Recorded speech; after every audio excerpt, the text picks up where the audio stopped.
대한민국의 군사적 집착이 이제는 무서운 수준에 이르렀다는 평가가 나오고 있습니다. 이러한 평가의 배경에는 최근 완성 단계에 접어든 괴물 미사일 현무5의 개발이 자리 잡고 있습니다. 이 미사일은 대한민국의 방어력과 공격 능력을 한층 강화하는 역할을 할 것으로 기대되고 있으며 올해 말부터 본격적인 양산에 들어갈 계획이라고 합니다.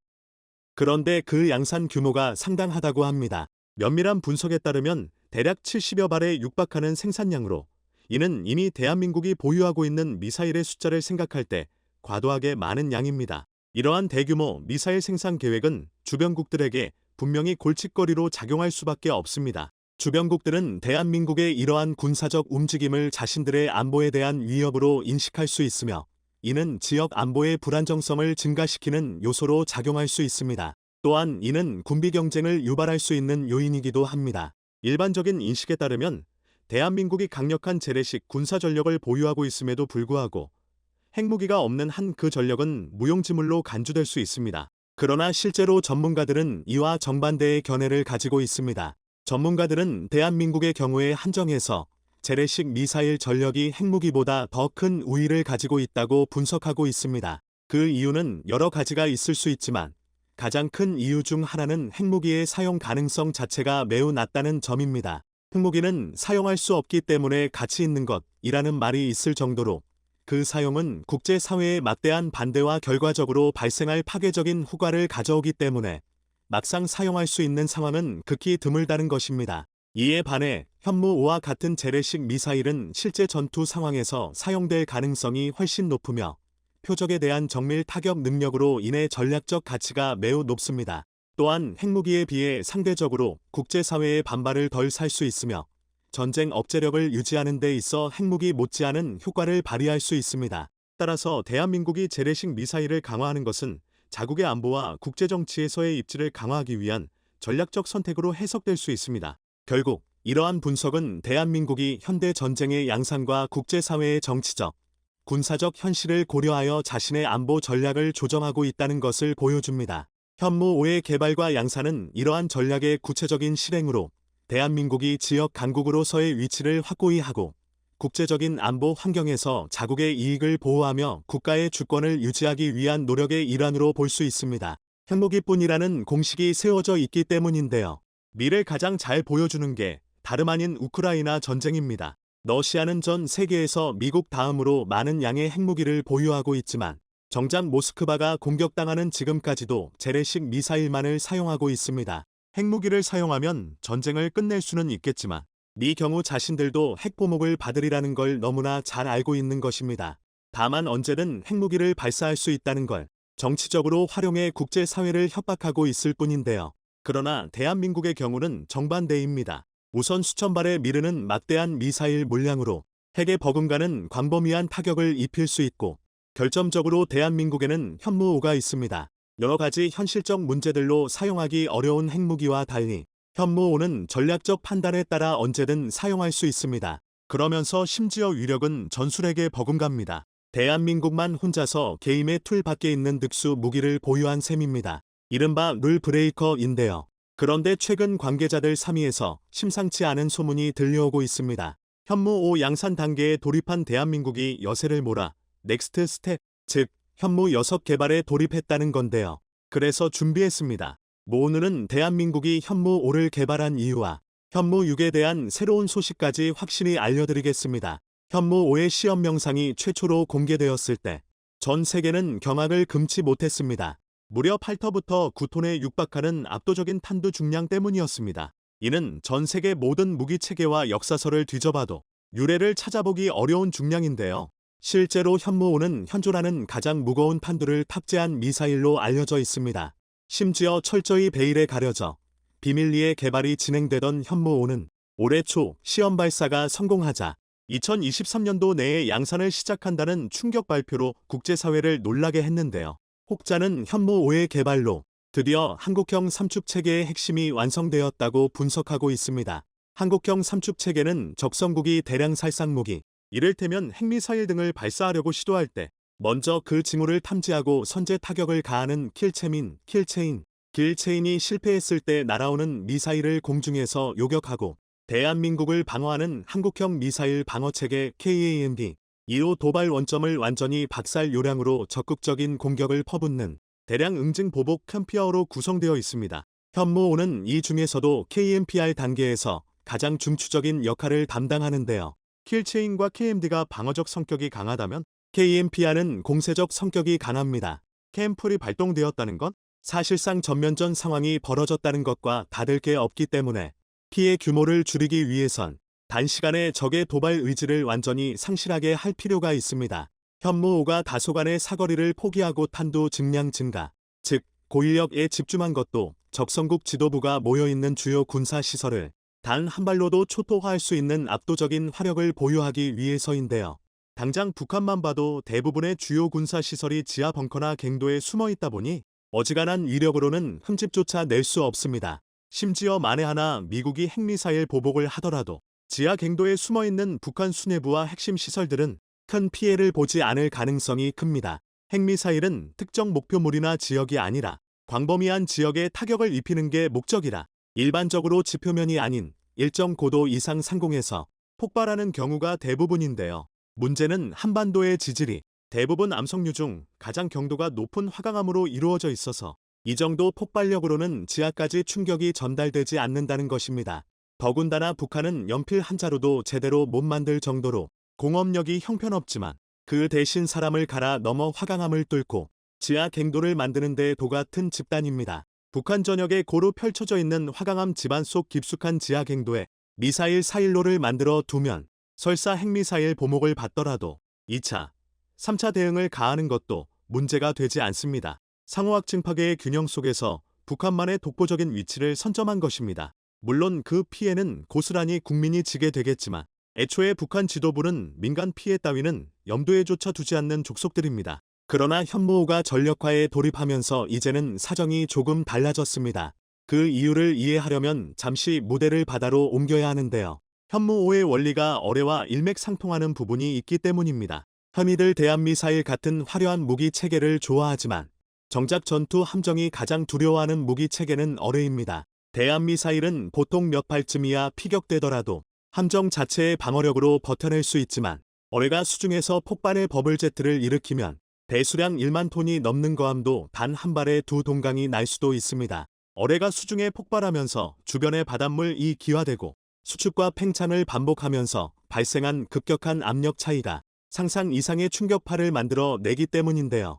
현무5가 지하 시설물을 파괴하는 원리도 이 충격파를 이용하는 방식입니다. 바로 제2차 세계대전 중 영국이 개발한 그랜드 슬램, 돌보이 같은 이른바 지진 폭탄이 그 원류입니다. 당시는 미사일 기술이 걸음마 수준에 불과했던 터라 주요 폭격 수단은 폭격기를 동원한 화력투사가 전부였습니다. 폭격기에 대량의 폭탄을 싣고 목표물 상공에 도착하면 공중에서 화물창을 열고 폭탄을 뿌려버리는 것입니다. 흔히들 융단 폭격이라고 부르는 방식인데요. 하지만 이런 방식은 당연하게도 명중률이 극악이었습니다. 그나마 지금은 JDAM 같은 초정밀 유도폭탄이라도 존재하지만 당시에 쓰이던 항공폭탄은 멍텅구리 폭탄이라고 알려진 무유도 폭탄이었던지라 바람이 조금만 세게 불어도 엉뚱한 곳에 착탈하기 밀수였습니다. 더군다나 주요 군사시설에는 촘촘한 방공망이 깔려있기 마련이라 한번 폭격에 나설 때마다 엄청난 피해를 감수해야만 했는데요. 일례로 제2차 세계대전이 한창일 때 영국 공군 폭격기 지휘부에는 약 12만 5천여 명의 파일럿과 승무원이 존재했지만 전후 살아남은 건 6만 9,427명에 불과했습니다. 무려 전체 병력의 44.4%가 작전 중 귀환에 실패한 것입니다. 실제로 제2차 세계대전 중 손실된 영국과 미국의 폭격기는 무려 12,000대에 육박하는데요. 이처럼 폭격 임무는 상당한 위험을 부담해야 하는 작전이었습니다. 오죽하면 방공망에 격추되는 경우도 비일비재해서 적지 않은 폭격기 조종사가 목표물에 근접하기도 전에 폭탄을 투하하고 해야만 하는 일도 잦았습니다. 지진 폭탄은 바로 이런 상황을 타개하기 위해 개발되었는데요. 그랜드 슬램의 경우 전장만 7.7m의 총중량은 무려 10톤에 육박했습니다.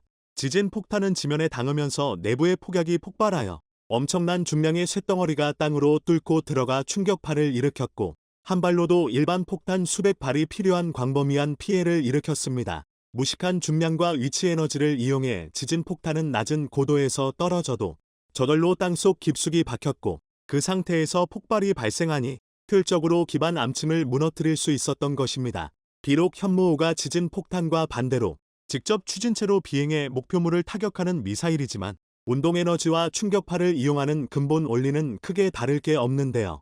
그러나 위력은 감히 비교할 수준이 아닙니다. 그도 그럴 게 지나치게 무거웠던 그랜드 슬램은 기술력의 한계로 제대로 수송할 수 있는 폭격기가 없었고 극단적으로 내부 장비를 줄인 뒤에야 간신히 4,500m 내외의 중 저고도에서 투하할 수 있었습니다. 그런데도 육중한 무게 덕에 그랜드 슬램의 최고 속도는 마하 0.9에 달했는데요. 반면 현무5는 탄두 중량은 비슷하지만 최대 1000km까지 상승한 뒤 마하 10 이상의 속도로 내리꽂히기 때문에 그랜드 슬램과 비교할 수 없을 정도로 강력한 운동 에너지가 발생합니다. 북한이 제 아무리 깊숙한 지하 갱도의 사일로를 감춰놨다 하더라도 현무5에는 그저 맛있는 먹잇감일 뿐입니다. 그런데 심지어 여기서 끝이 아닙니다. 대한민국은 현무5 양산 결정과 함께 벌써 현무6의 개발에 돌입했습니다.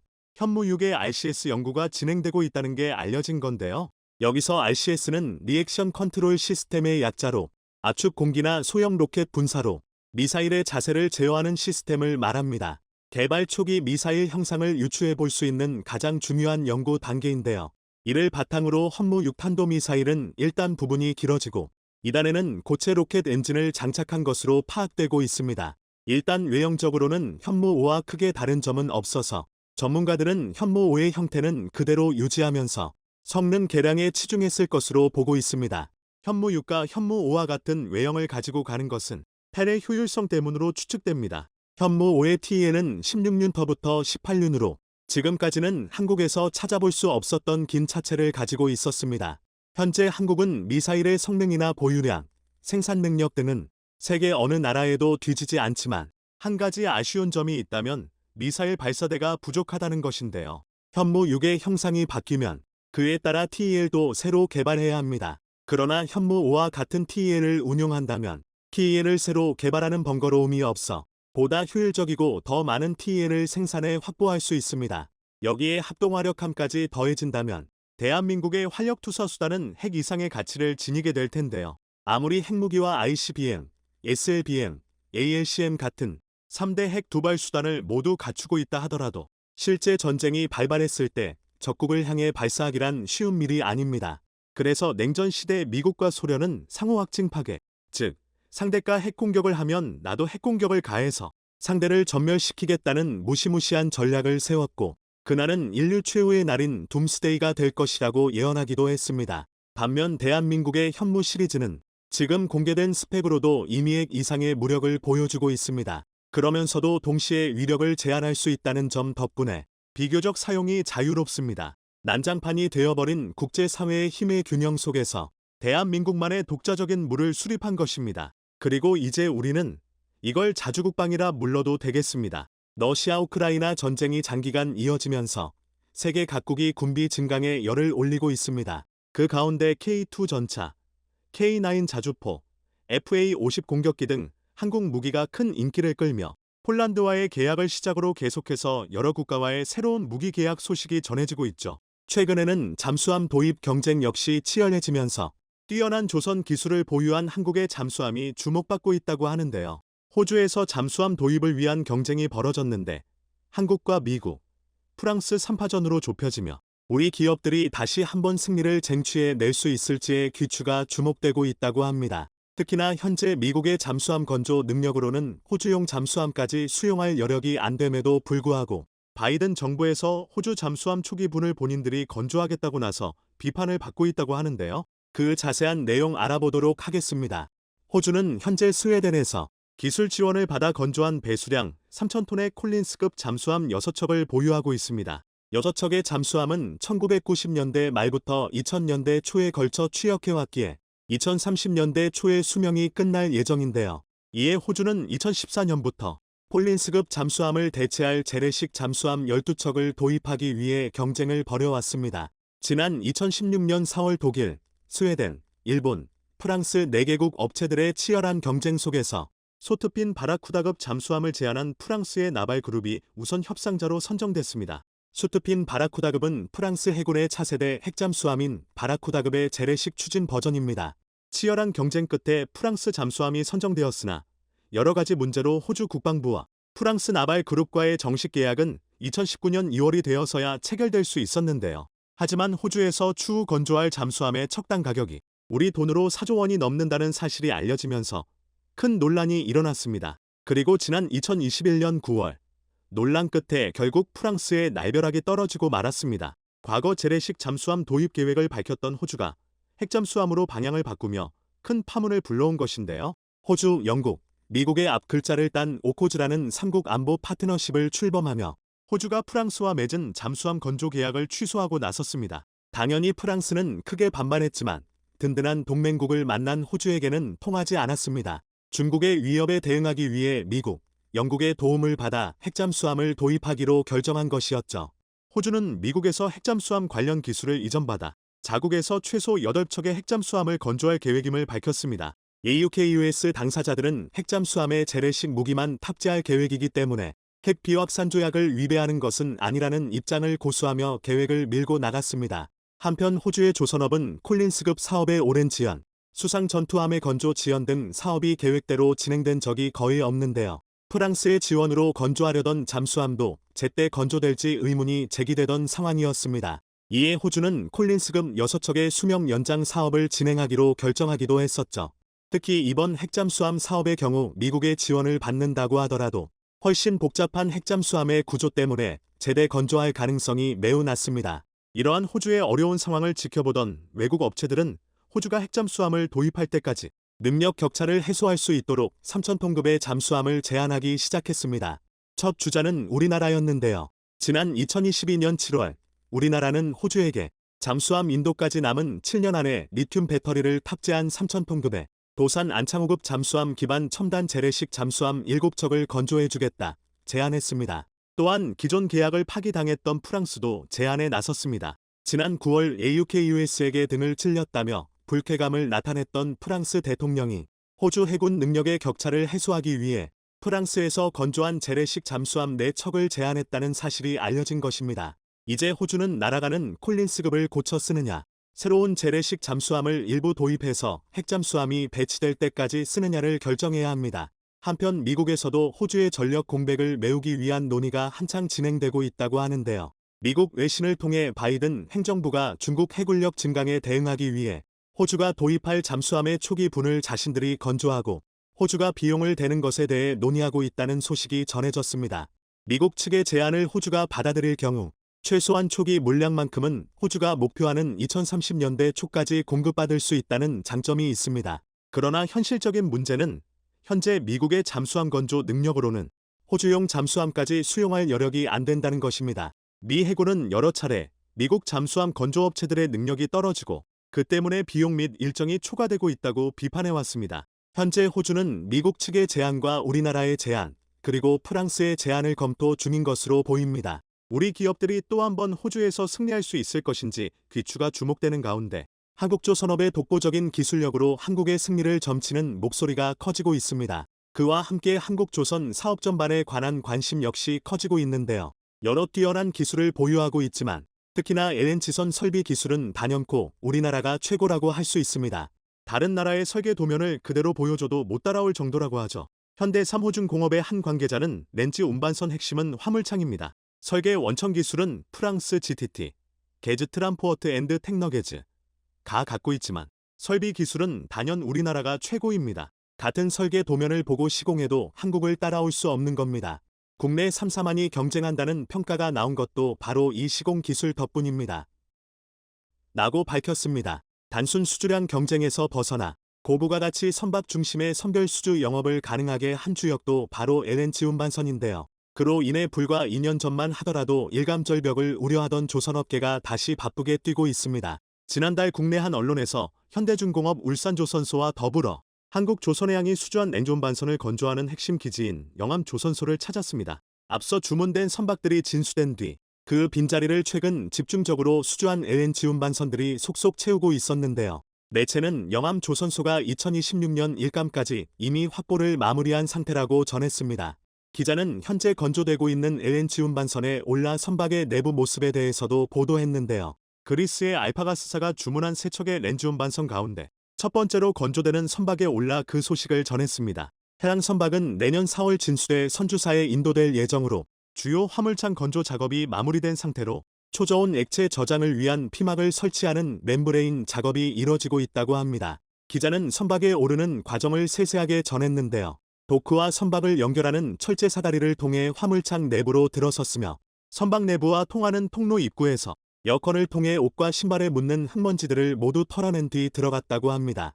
영하 192도 이하의 액체 상태인 LNG가 실려야 하는 화물창인 만큼 건조 단계에서부터 내부 오염을 막기 위해 부단히도 애를 썼다고 하는데요. 내부에 들어서자 흡사 대형 빌딩의 건설 현장에 들어선 느낌이었다고 합니다. 바닥만 1200로 약 360평에 달하며 높이는 아파트 10층 수준인 약 30m라고 하니 그 표현이 이해됩니다. 이곳 화물창에만 5만여 톤의 LNG를 실을 수 있다고 하는데요. 이 선박은 이러한 규모의 화물창 3기를 탑재할 것이며 폭이 좁은 선수엔 소형 화물창을 배치할 예정이라고 합니다. 이렇게 총 4개의 화물창을 탑재하는 선박의 LNG 운반량은 무려 17만 4천 톤에 달합니다. 현장을 안내한 현대삼호중공업 책임자는 극저온 상태에서 액화 보관된 LNG가 끊임없이 기체 상태로 되돌아가려는 성질을 지니고 있어 이를 제어하는 기술이 핵심이라고 소개했습니다. 영하 196도 이하를 버릴 수 있는 초고성능 후판으로 만든 스테인리스 주름판으로 가장 바깥을 감싸고 방열 우레탄 폼으로 한 번 더 감쌉니다. 바로 이 감싸는 작업의 경쟁국은 쫓아올 수 없는 한국만의 강점이 숨어 있다고 하는데요. 안정적인 렌즈 수송을 위해 필수적인 화물창을 지대의 설계대로 제작한다고 해도 시공 능력에서 경쟁국과 차이를 보이게 된다고 합니다. 또한 해당 책임자는 현대삼호중공업의 핵심은 용접 기술에 있다고 설명했습니다. 현대삼호중공업은 얇지도 두껍지도 않게 화물창 전체 이음매가 동일한 강도를 지닐 수 있게 자동화 설비를 구축한다고 하는데요. 과거에는 용접 작업 전체를 사람의 손으로 해야 했습니다. 그 때문에 고숙련된 작업자가 투입되더라도 상당한 시간이 소요될 수밖에 없었는데요. 현재는 자동화되어 자동화 용접 설비가 화물창 벽면을 따라 이동해가며 용접을 반복했습니다. 이렇게 고성능 용접을 전문으로 하는 로봇이 작업을 맡은 뒤로는 선박 건조 기간도 짧아지게 됐다고 합니다. 또한 책임자는 보냄이 잘 돼야 자연적으로 기화하는 렌즈양을 줄일 수 있고 안정적으로 수송도 할 수 있다며 보냉 작업은 화물의 안정적인 수송뿐 아니라 선박 본체가 극저온에 노출돼 파괴되는 것을 방지하는 데도 결정적인 역할을 한다고 강조했습니다. 현재 현대중공업 그룹을 비롯한 국내 조선업계는 한 척당 100억 원 상당의 로열티를 줄이기 위해 국책 사업으로 한국형 LNG 화물창 개발에 도전장을 낸 상태입니다. 한국형 화물창 기술 개발을 완료하면 조선사의 수익성 개선과 건조 비용 감소에 따른 수주 경쟁력 제고를 기대할 수 있기에 많은 이에 관심이 쏠리고 있는데요. 멈추지 않는 기술 개발을 통해 계속해서 독보적인 기술력으로 조선 업계를 선도해 나갈 수 있기를 바랍니다. 마침내 랜딩 기어를 접고 비행하는 KF-21의 완벽한 비행 영상이 공개되자 KF-21과 관련된 논란들도 새로운 국면을 맞고 있습니다. 1차 비행에선 사고에 대비해 랜딩 기어를 내린 상태로 비행했지만 2차 비행에선 엔진의 안전성까지 최종 확인된 만큼 전투기 개발이 8부 능선을 넘었다는 평가도 나오고 있는데요. 이는 그동안 불거졌던 다양한 결함 우려를 불식시키기에 충분했으며 마지막 단계인 초음속 계획까지 모든 게 순조롭게 진행되고 있음을 의미했습니다. 그런데 비행 중 랜딩 기어가 접히는 장면에서 무언가 이상한 점이 발견되며 전 세계 전투기 전문가들을 의아하게 만들었습니다. 기존과 다른 랜딩 기어 설계뿐만 아니라 접히는 각도와 바퀴를 지탱하는 부품도 원래 설계보다 보강됐음을 알 수 있는데요. 게다가 지난 시험 비행 때와 달리 5,000피트 낮은 1만 피트로 비행한 부분도 이상하긴 마찬가지였습니다. 전문가들에 따르면 애초에 초음속 전투기로 설계된 KF-21의 특성상 지면에서 이륙하는 순간 랜딩 기어를 접는 것이 보통이며 더욱이 불필요하게 낮은 고도를 유지할 필요가 없었다는 점에서 KF-21의 설계안이 다시 한번 변경된 게 아니냐는 의문마저 던지고 있습니다. KF-21의 우아한 자태에 빠져 우리가 놓친 부분이 무엇이고 어떤 점이 그들을 놀라게 했는지 알아보도록 하겠습니다. 지난 28일 국산 초음속 전투기 KF-21의 최초 비행 성공 축하 행사를 맞이하여 경남 사천 공군제 사물련 비행단에서 대기 중이던 시제기 1호는 이날 지상 임무 통제실의 교신과 이륙 허가에 따라 굉음을 내며 9차 비행에 나섰습니다. 이윽고 KF-21에 이어 안전추적기 임무를 띈 국산 경공격기 FA-50이 뒤따라 이륙했고 두 전투기는 속도를 내면서 순식간에 시야에서 사라졌습니다. 이날 20분간 비행을 마친 KF-21에서 특히 주목할 점이 있다면 2달 전 초도 비행에서 접지 않았던 랜딩 기어가 기체 안으로 들어가는 모습이 포착됐다는 점인데요. 앞서 7월 19일 실시된 최초 비행 이후 랜딩 기어를 접은 모습이 공개된 것은 이번이 처음 있는 일이었습니다. 그런데 평범해 보이는 이 장면에 대해 해외 전문가들은 매우 경악한 듯한 반응을 보였습니다. 기체에 비해 다소 비대해진 랜딩 기어의 구조도 수상했지만 바퀴가 모두 접힌 후 내부에 복잡한 서스펜션 구조가 추가된 것으로 볼 때 이는 특별한 의도를 가지고 설계된 것으로 의심해볼 만했습니다. 국내 언론에 따르면 군 당국은 최근 경항공모함에 탑재될 전투기로 KF-21을 검토하고 있다고 밝힌 바 있습니다. 이에 일각에선 수직이 착륙 기능이 없는 KF-21은 활주로가 짧은 경항모에 부적합하며 중형항모를 도입하는 방향으로 사업이 변경되는 것이 아니냐는 분석을 내놨는데요. 현재 우리 해군이 계획하고 있는 항모의 길이는 265m로 미 해군의 핵심 항공모함인 니미츠급의 길이가 300m인 것에 비해 다소 규모가 작은 것으로 알려졌습니다. 활주로가 짧은 경항모의 한계를 극복하기 위해 해군은 200m 이내의 활주로에서 이륙이 가능하고 착륙은 수직으로 가능한 수직이 착륙기가 필요하다고 주장해왔지만 KF-21은 수직이 착륙 기능이 없는 상황이었기에 국방부는 이를 고려해 항모의 구조 변경까지 함께 검토돼야 한다고 설명한 것입니다. 다만 함재기로서의 KF-21을 활용하기 위해 항모의 구조를 변경하는 것이 맞는지 아니면 KF-21의 수직 이착륙 기능을 추가하는 것이 맞는지에 대해선 여전히 의견이 분분한 상황인데요. 바로 이 같은 논쟁이 KF-21의 변화된 랜딩 기어의 시선이 쏠린 이유입니다. 일반적으로 함재기는 지상의 3분의 1밖에 안 되는 어레스팅 와이어가 설치된 항공모함에 전투기를 정확히 내리찍어야 하므로 착함할 때 받는 충격은 보통의 군용기에 비할 바가 아닙니다. 지상의 활주로에 착륙하는 군용기 중 착륙에 1km 정도를 소모하는 군용기도 많지만 대형 항공모함도 비행갑판 전체 길이가 대략 300m 정도 밖에 안 되기 때문에 제동에 애들 먹는 것은 일반적입니다. 이는 함재기로 개발된 F-14 톰캣의 착함 테스트 영상에 잘 나타나 있습니다. 착함 시의 실속 속도보다 아슬아슬하게 높은 수준의 속도로 갑판에 착함하기 때문에 정기점검 및 신규 개발 시 수미터 높이에서 프로토타입으로 만들어진 항공기 동체를 직접 떨어뜨려 시험하는데요. 착함 때의 충격은 파일럿에게도 심각한 부담을 주는 수준이며 때문에 항공모함에서의 비행 경험이 1,000회 이상 되는 베테랑들은 척추 충격 손상으로 키가 2터부터 3cm가량 줄어든 사례도 발견될 정도입니다. 참고로 KF-21 역시 상용화 전까지 2,000회 이상 시험 비행이 예정된 걸 보면 이는 결코 우연이라 볼 수 없습니다. 참고로 충격을 받는 것은 착함 때만이 아닙니다. 바람할 때 역시 증기 캐터펄트를 이용하여 전투기를 말 그대로 발사해버리는 수준이기 때문에 노즈기어에 무식할 정도의 하중이 걸리게 됩니다. F-14는 바람 시 노즈기어의 순간 9톤 이상이 하중이 걸리며 이 때문에 함재기로 개발된 전투기들은 육상기지 운용을 전제로 개발된 공군 전투기보다 더 튼튼하게 제작되는 것은 물론 미국을 비롯해 러시아, 유럽, 중국 등 항공모함을 운용하는 모든 나라의 함재기들은 메인 노즈기어에 더블 타이어를 기본으로 장착하고 있습니다. 이는 싱글 타이어를 장착하는 공군용과 외관상 뚜렷하게 구분할 수 있는 특징인데요.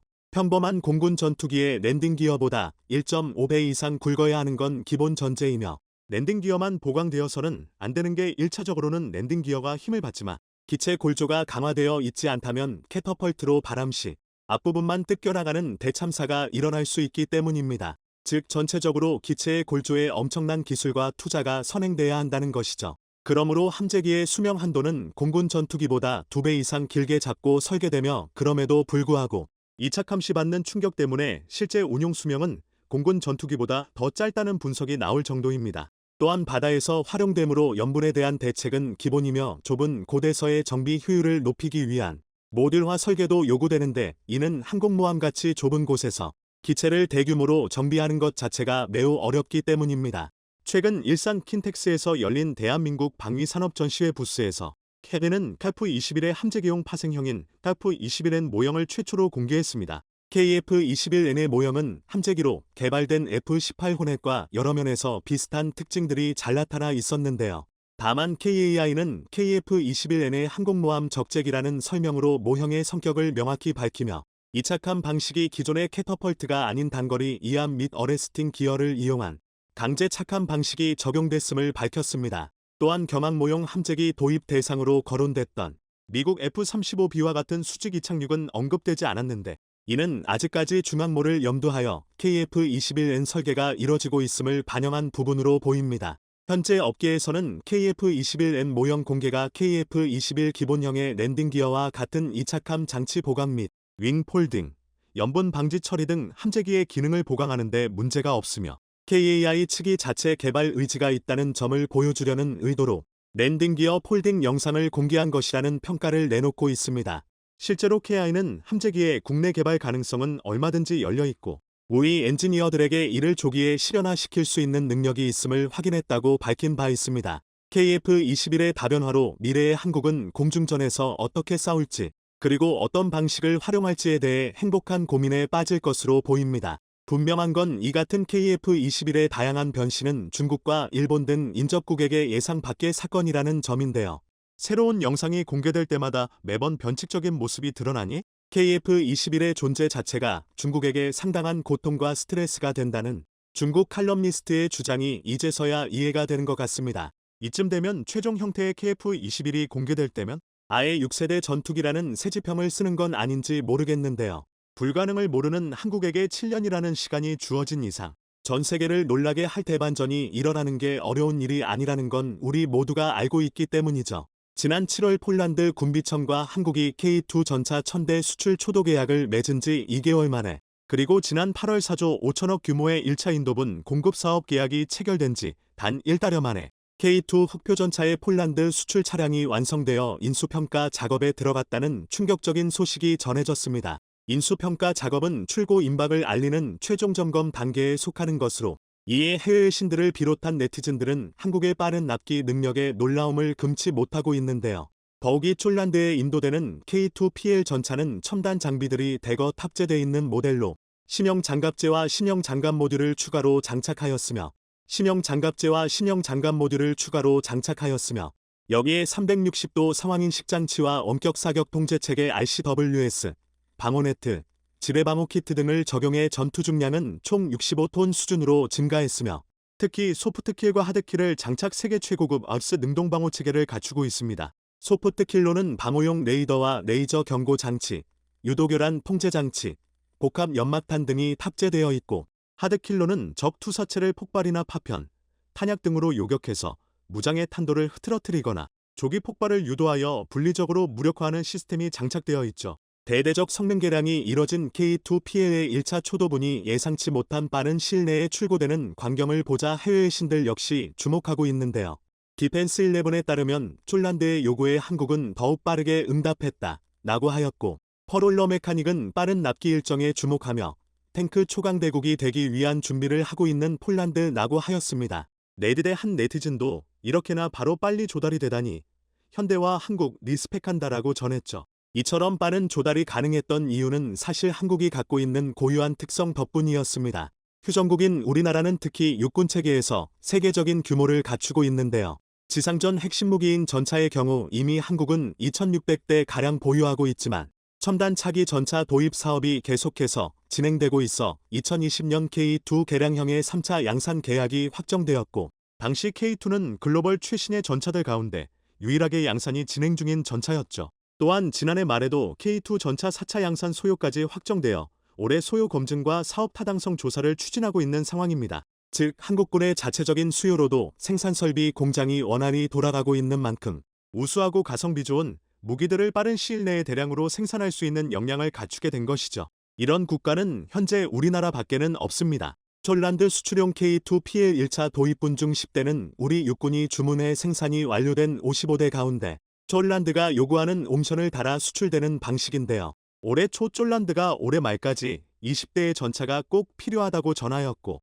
현대로템은 갑작스런 수요 증가에 한국군과 상의한 후 10대의 한국 납품분을 보내는 방식을 취한 것입니다. 엄밀히 말하면 국군 납품용을 전용하는 것이다 보니 당연히 납기가 빠를 수밖에 없기도 하겠지만, 어찌되었든 계약 후 29분의 8, 한 달, 24분의 9, 도 안 된 시점에 선적하겠다고 하는 것은 우리나라의 방산업체들의 우수한 생산 역량, 케이퍼빌러티과 납품 준수 능력이 다시 한번 타이 추종을 불허하다는 것을 느끼게 해주는 사건으로 K2 전차의 도입을 원하고 있는 또 다른 상국에게도 긍정적 영향을 끼칠 것으로 보입니다. 이에 국내 네티즌들은 현대로템 김미정 책임 매니저는 수년째 K2 전차를 눈앞에서 지켜봤지만 지금 성능 시험 중인 전차는 의미가 남다르다. 우리 기업뿐 아니라 한국의 첫 수출 전차라는 점에서 K방산에 새 이정표를 쓰고 있는 현장이라며 뿌듯해했죠.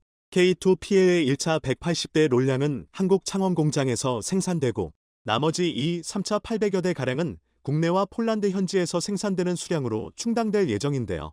이에 K2 전차와 연관된 1, 2차 협력업체가 1000개에 달하는 점을 감안할 때 일자리 창출 등 지역 경제 발전에 적잖은 기여를 할 것이란 평가도 나오고 있습니다. 현재 현대로템은 국내외 수요가 급증하면서 인재 확보에도 총력을 기울이고 있는데요. 정확한 사실관계는 확인할 수 없으나 한 커뮤니티에는 현대로텔 직원으로 보이는 네티즌이 KX 살려줘 쫄란드 계획스키야 라는 제목의 글에서 올해가 가기 전 20대는 지금 조립하는 것도 힘든데 다 만든 것도 국방부 말고 폴란드 먼저 주려니까 24시간 쫄타임 돌려도 못같이 힘들어 라면서 현재 숨가쁘게 돌아가고 있는 창원 생산 공장 반응을 들려주기도 하였습니다. 힘드신 만큼 꼭 돈 폭행으로 보상받길 바랍니다. 현대로템은 최근 대규모 특별 채용 공고를 내고 신입 경력 사원을 동시다발적으로 충원하고 있는데요. 1월에는 쫄란드어 통번역 직무, 3월에는 창원 방산 생산관리팀, 6월에는 방산 계획 실적관리, 7월에는 방산 자재관리 업무, 8월에는 기갑차량 현수장치 기술직, 9월에는 2차 방산 생산관리팀 업무자를 추가로 채용하였습니다. 방산 기술뿐 아니라 품질관리, 해외사업 전략 등 분야를 망라해 직원 채용에 나선 건 방산업계 내에서도 매우 이례적이란 분석입니다. 특히 쫄란드의 현대로템 현지 공장이 건설되면 K2 흑표전차에 대해 유럽 글로벌 허브가 완성되어 세계적 수준의 방산 기업으로 도약하게 되는 계기가 되는데요. 특히 유럽 수출권에 관해 더욱 안정적이고 빠르고 가격 경쟁력 있는 수출이 이루어질 것으로 보입니다. 이에 지난 24일에는 루마니아 역시 K2 전차 도입을 추진하고 있다는 소식이 들려왔죠. 루마니아 국방부는 공식 트위터를 통해 바실레 딘코, 루마니아 국방부 장관과 이종섭 국방부 장관이 DX코리아 2022 분서 K2 도입 등 방산 협력을 논의했다고 밝혔는데요. 전문가들은 쫄란드의 대량 수출이 다른 나라와의 계약으로 이어지고 있다며 쫄란드 현지 공장이 가동되면 유럽 내 수천 대의 수요 물량을 모두 소화해낼 수 있을 것이라고 하였습니다. 일본 매체 니케이 아시아는 최근 한국산 명품 무기들이 유럽과 같은 선진 대륙까지 거침없이 누비며 K방산 시대를 열어가고 있다며 한국산 K2 전차와 K9 자주포가 유럽 무기 시장을 흔들었다라고 하였는데요. 사실상 현재 세계 각지에서 전차 수요가 끝없이 나오고 있는 상황 가운데 K2 흑표전차 말고는 마땅한 대안이 없는 상황이라 추가적인 대규모 도입도 기대되는 상황입니다. 주가 2배 뛰었는데 지금이라도 올라타야 되나. 현대로템이 미칠 듯한 생산 역량을 보여주며 희망편을 찍었다면 경쟁자인 독일 KMW는 최근 절망편이 이어지고 있습니다. KMW가 제조한 독일산 PGH-2000이 우크라이나에 보내졌는데 차체에서 치명적인 고장이 발생해 문제가 되고 있다는 보도가 나온 것입니다. PGH-2000은 155mm 자주포로 레오파르트 2 전차의 차체와 부품을 기반으로 제작되었습니다. 보도에 따르면 6월 말에 인도된 7문의 PGH-2000 중 절반 이상이 현재 작동불능 상태이거나 부품에서의 심각한 마모가 발생해 포탄이 내부에서 터지는 위험도 발생할 수 있다고 하는데요. 군사 전문가들은 독일의 오랜 군축으로 인해 그동안 KMW의 생산 설비 공장이 가동되지 못해왔었는데 그 후유증이 현재 결함으로 드러나고 있다고 하였죠. 실제로 독일군은 2017년 1월 기존 레오파르트 2A4 차량을 A7 버전으로 개량하는 계약을 제조사 KMW와 체결하였으나 초도 물량이 도입된 것은 무려 3년이 지난 2019년 10월이었습니다. KMW는 극심한 인력 부족과 자금 조달 및 설비 과정에서의 문제로 인해 어쩔 수 없었다고 밝혔는데요. 2016년 발주한 A7 플러스 신규 생산 차량은 계약 체결 후 44개월 만인 2021년이 되어서야 독일군에 인도됐습니다. 최근 독일로부터 전차, 장갑차를 구매한 나라는 대부분 납기 지연을 겪고 있는데요. 독일 기갑 차량은 초도 물량 인수에 4터부터 5년, 계약 물량 완납까지 7터부터 10년 이상이 걸리는데 현재 글로벌 공급망 교란이 심해져 확실히 언제 납기가 될런지는 아무로 모르는 상황이죠. 이 틈을 우수한 성능과 가격 경쟁력 그리고 납기준 수능력을 지닌 한국 업체들이 파고들고 있는 것인데요.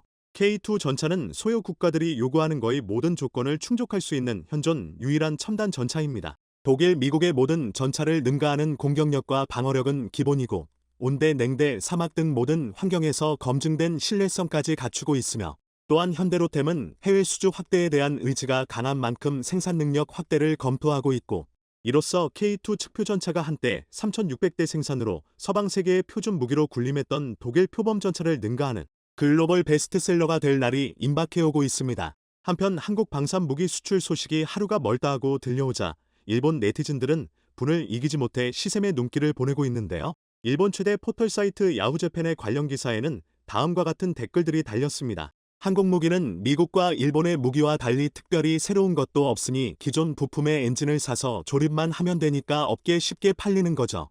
선진국의 무기는 죄다 기밀이니 한정된 나라에 밖에 팔 수 없고 또 고가에다가 조작도 어려워서 개발도상국들은 업도도 내지 못합니다. 지금까지 한국 무기가 판매된 곳에서 다발의 사고가 발생하고 있는데 이 앞은 어떻게 될지 궁금하네요.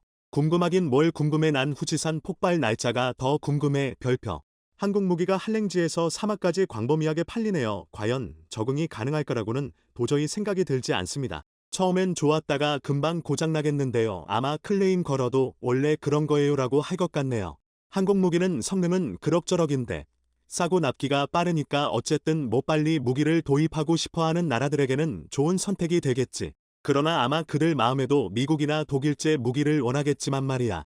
일본도 불황이라고 한탄만 하지 말고 방위산업 역량이나 키운 뒤 무기 수출 완전 해제하면 경기가 한 번에 회복할 수 있을 텐데 왜 안 해? 별표 안 하는 게 아니라 못하는 거와 같은 다양한 반응이 있었습니다. 한편 해외 커뮤니티 레딧에서는 한국 육군이 실제적으로 전 세계 1위인 이유에 대해 심도 있게 분석해 화제가 되고 있는데요. 한국 군인들은 전 세계에서 가장 빠르게 물류를 보급한다. 라는 글이 올라왔습니다. 댓글에는 저들이 타고 다니는 차량을 봐. 이런 건 처음 보는데 여군인 거야? 라고 하였는데요. 바로 한국 야쿠르트 아주머니들이었습니다. 한국 야쿠르트는 매년 야쿠르트 대회를 개최하는데 소집령이 한번 내려지면 무려 50인승 대형 버스 300대를 동원해 야쿠르트 아주머니 15,000명이 일시에 집합이 가능하고 그곳에서는 첨단 소재로 만들어진 신형 전투복, 아니 직원복을 소개하거나 새로 개발된 신병기, 아니 신형 운송 차량을 소개하는 행사가 열립니다. 이에 한국 네티즌들 역시 야쿠르트 아주머니들의 보급 능력이 점차 발전됨에 따라 가까운 미래에는 역시 큰일은 엄마들이 한다. 한국엔 예비군만 있는 것이 아니었습니다.